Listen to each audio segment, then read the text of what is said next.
Okay, ప్రస్తుతం మనతో పాటు కేఏపాల్ గారు ఉన్నారు. ఒకసారి సార్, ఇప్పుడు పెట్టిన ప్రెస్ మీట్ యొక్క ముఖ్య ఉద్దేశం ఏంది, తర్వాత ఏం చేయబోతున్నారు? ఆంధ్రప్రదేశ్ హైకోర్టులో ప్రత్యేక హోదా గురించి నేను పిల్ వేయడం జరిగింది.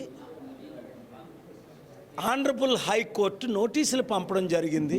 ప్రత్యేక హోదా ఇస్తానన్న కాంగ్రెస్ పార్టీ 2014లో ఎందుకు ఇవ్వలేదు?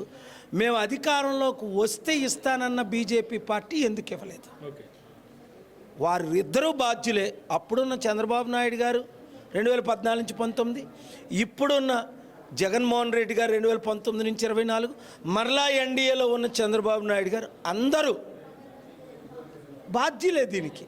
అందుకనే ప్రత్యేక హోదా వాళ్ళు ఫెయిల్ అయిపోయారు కనుక తద్వారా 1 కోటి మంది నిరుద్యోగులకు ఉద్యోగాలు, 100,000 కంపెనీలు, 1 కోటి రైతు కుటుంబాలకి న్యాయం జరుగుతుంది. ఇవన్నీ ధ్యానంతో ప్రేయర్ఫుల్గా నేను ఆర్గ్యుమెంట్స్ చేయడం జరిగింది. న్యాయం జరుగుతుంది.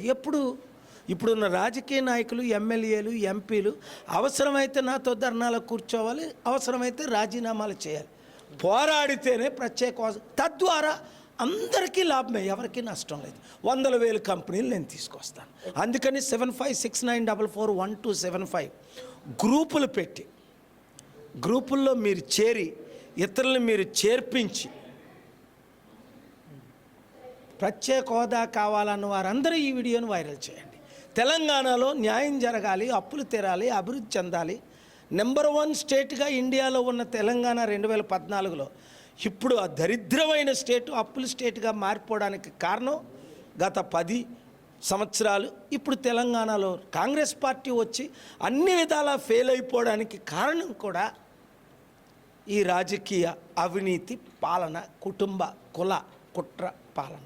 దాన్ని అంతం చెయ్యాలి అంటే ఇక్కడ ఏ విధంగా మీరు చూశారు, అర్జున్ 3 PhDలు చేసిన ఓయూలో, అలాంటి వారు ఎన్ని వేలు లక్షల మంది జాయిన్ అయిపోతున్నారు. మీరందరూ జాయిన్ అయిపోతేనే న్యాయం జరుగుతుంది.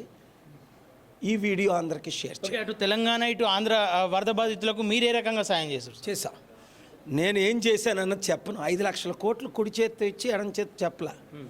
కేరళలో వరదలు వచ్చినప్పుడు వెళ్ళి సాయించి నేనేం చేశానన్నది చెప్పను. నేనేం చేశానన్నది చిన్న సదాశివపేట సంగారెడ్డికి వెళ్తే 1200 ఎకరాల్లో చారిటీ చూస్తారు.